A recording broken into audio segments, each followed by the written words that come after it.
YCP MP Mithun రెడ్డికి సుప్రీంకోర్టులో చుక్కెదురైంది. మద్యం కేసుల్లో ముందస్తు బెయిల్ ఇచ్చేందుకు సుప్రీంకోర్టు నిరాకరించింది. ముందస్తు బెయిల్ కోసం దాఖలు చేసిన పిటిషన్ సుప్రీంకోర్టు డిస్మిస్ చేసింది.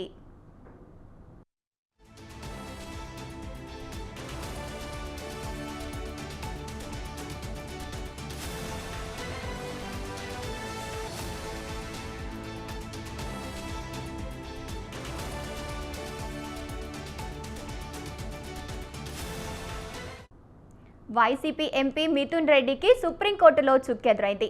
మద్యం కేసులో ముందస్తు బెయిల్ ఇచ్చేందుకు సుప్రీంకోర్టు నిరాకరించింది. ముందస్తు బెయిల్ కోసం దాఖలు చేసిన పిటిషన్ సుప్రీంకోర్టు డిస్మిస్ చేసింది.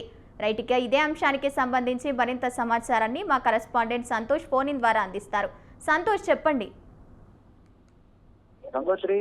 ఏపీలో లిక్కర్ స్కామ్ కేసులో పూర్తి స్థాయిలో ఏదైతే చర్చనీయాంశంగా మారిందో ఇక ఈ నేపథ్యంలోనే ఇటు మిథున్ రెడ్డి సైతం కూడా ఏదైతే ఈ యొక్క స్కామ్ కేసులో దానికి హాజరవడం కూడా జరుగుతూ ఉంది. ఇక దీన్ని ఏదైతే ఇటు ముందస్తు అరెస్ట్ చేస్తారన్నటువంటి నేపథ్యంలోనే ఇక ఏదైతే ఇటు సుప్రీంకోర్టును ఆశ్రయించడం కూడా జరుగుతూ ఉంది. తనకి మద్యం కేసులో కూడా ఇటు ముందస్తు బెయిల్ మంజూరు చేయాలంటూ కూడా సుప్రీంకోర్టును ఆశ్రయించడంతో ఎంపీ మిథున్ రెడ్డికి అయితే కనుక చుక్కెదురైనటువంటి పరిస్థితులు కూడా నెలకొన్నాయని తెలుస్తోంది. ఎందుకంటే ఈ యొక్క లిక్కర్ స్కామ్ కేసులో ఇప్పటికే కొంతమందిని అదుపులో తీసుకొని విచారించడం, అదేవిధంగా విజయవాడ సబ్ జైల్లో అయితే కనుక ఉండడం, రిమాండ్ ఖైదీగా ఉండడం కూడా జరుగుతూ ఉంది. ఇక వైసీపీ ఎంపీ మిథున్ రెడ్డి సైతం కూడా ఇక ఒకసారి విచారించిన అనంతరం కూడా మరోసారి కూడా విచారిస్తారా, అదేవిధంగా అరెస్ట్ చేస్తారా అన్న కోణంలో అయితే కనుక మిథున్ రెడ్డి అయితే సుప్రీంకోర్టును ఆశ్రయించడం కూడా జరుగుతుంది. ఏదేమైనప్పటికీ సుప్రీంకోర్టులో చుక్కెది రావడంతో ఇప్పుడు సిట్ అధికారులు